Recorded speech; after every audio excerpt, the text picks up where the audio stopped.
पण एक विशेष गोष्ट आहे की बघा की तो आज 4.5 वर्षाचा खेळाडू आहे, संभाजीनगरवरनं आलेला आहे, म्हणजे वेगवेगळ्या राज्यातनं आलेला आहे, पण आज एवढा सगळ्यात छोटा खेळाडू आपण म्हणू शकतो. पण आज ज्या पद्धतीने ज्या कॉन्फिडन्सने तो इथे खेळायला आलेला आहे तर नक्कीच कौतुक करण्यासारखं आहे. आणि एवढ्या छोट्या वयापासून आता त्यांचे कोचेस असतील, त्यांचे पॅरेंट्स असतील, त्यांना प्रोत्साहित करताय की त्यांनी खेळामध्ये पुढे गेलं पाहिजे. आणि हेच अपेक्षित आहे आज की पालकांनी पण आता मुलांना स्पोर्ट्समध्ये पुढे आणण्यासाठी त्यांना चांगला सपोर्ट केला पाहिजे, एन्करेज केलं पाहिजे की खेळामध्ये पण विद्यार्थी असतील, मुलं मुली असतील ते चांगलं परफॉर्म करू शकतात. आणि खेळ हा आपल्या आयुष्यातला आता एक महत्त्वाचा भाग झालेला आहे. कारण की जर खेळ नसेल तुमच्या आयुष्यात तर बऱ्याचशा गोष्टी आपल्या आयुष्यातनं मिस होतात. कारण की जी काही परिस्थिती आज बघतोय आपण की विद्यार्थ्यांमध्ये जे डिप्रेशनचं प्रमाण वाढत चाललेलं आहे, आज त्यांच्यामध्ये पेशंट नसतात.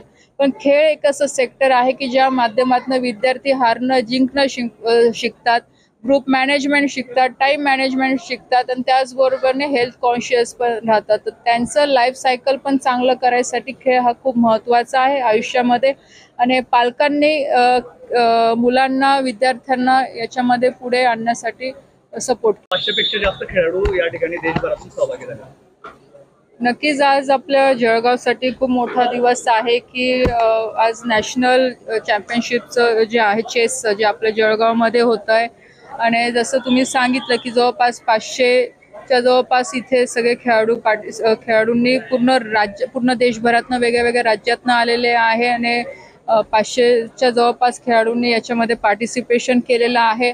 आणि आत्ताच हल्लीमध्ये दिव्या देशमुख जी आपल्या महाराष्ट्रीयन कोल्हापूरची खेळाडू आहे चेसमधली,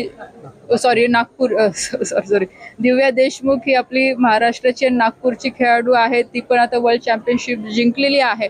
त्यात संपूर्ण देशभरातला माहोल अतिशय उत्साही आहे, आनंदमय आहे.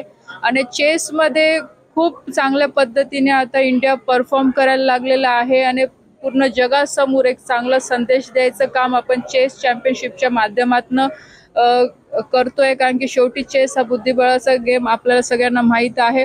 आणि त्याच्यामध्ये दरवर्षी परफॉर्मन्स आपला खूप चांगल्या पद्धतीचा इम्प्रूव्ह होऊ लागलेला आहे. आणि त्याचबरोबरने महाराष्ट्रातले पण आता चांगले खेळाडू पुढे येऊ लागलेले आहे. तर मी माझ्याकडनं सगळ्यांना शुभेच्छा देते. आणि नक्कीच अपेक्षा एवढीच व्यक्त करते की जास्तीत जास्त खेळाडू याच्यामध्ये कसे पुढे येतील आणि अजून चांगलं परफॉर्म करू शकतील आणि देशाचं नाव पण पुढे घेऊन जाऊ.